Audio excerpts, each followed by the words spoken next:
Well, thanks. I'm Paul Appleby from BP. BP, I'm sure, needs no introduction, but we are a global transport fuels company to a large extent. It's actually less than half of oil consumption is consumed in the transport sector, but it tends to be the more valuable part of the oil consumption. And of course, our downstream marketing business is all about interacting with people who are traveling about in their cars. So, topic very close to our heart. I'll give you a quick global overview of how we think about transport and then talk about technology. Transport accounts for something just under 30% of total energy demand. That's split roughly 80% of that is on land, most of that is in road, about 2% maybe in rail, and then there's 10% roughly in the air and 10% on water in various forms. The fuel split, no surprise I'm sure to most of you, most of that, 95% is oil-based at the moment. And of course the big question is, as we go through a transformation to a lower carbon world, what happens in this sector? When we think about technology, there are different levels, if you like, of technology to consider. One is the vehicle itself, the thing that moves around. So the car, the train, the plane. Within the vehicle, you've got the drivetrain, the propulsion system, you've got a control system, you've got various characteristics of aerodynamics, weight, rolling resistance. All of those are important to the energy consumption there that can all be affected by technology. Moving the other way up from the vehicle operates within a system. So you can think about patterns of urbanization, how we move around to get to work, to get to educational centers, to go shopping.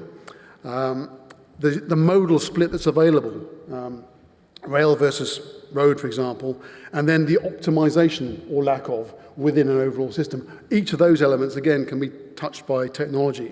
So there are many, many different points in which technology can affect the transport sector.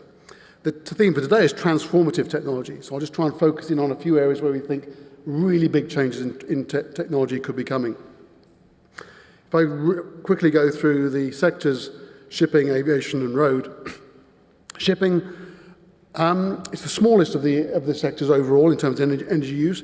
It's probably the most complex in terms of finding pathways to lower carbon use. There's a lot of room for improved efficiency. Estimates range from 20 to 70%. About half of that, excuse me, is ship design. About half of that is in the fleet management optimization of the system. But the actual fuel use, well, there's all sorts of alternatives available to oil. It's almost oil today. You can electrify ships. You can have electric ships. On short routes, that works with batteries. Longer routes, you need something like hydrogen or ammonia providing the electricity. LNG, liquefied natural gas, can be a good bridge to a lower carbon fuel, but ultimately has to be moved out by something zero carbon. So all of that is possible. One of the problems with shipping is that there's an existing efficiency gap, and it's not entirely clear how that's going to get closed to do with the structure of the shipping industry, but it looks like you're going to need significant price and regulatory instruments to get any of that happening. Aviation, this is where the fastest growth is happening in transport fuels. More limited options for decarbonisation here.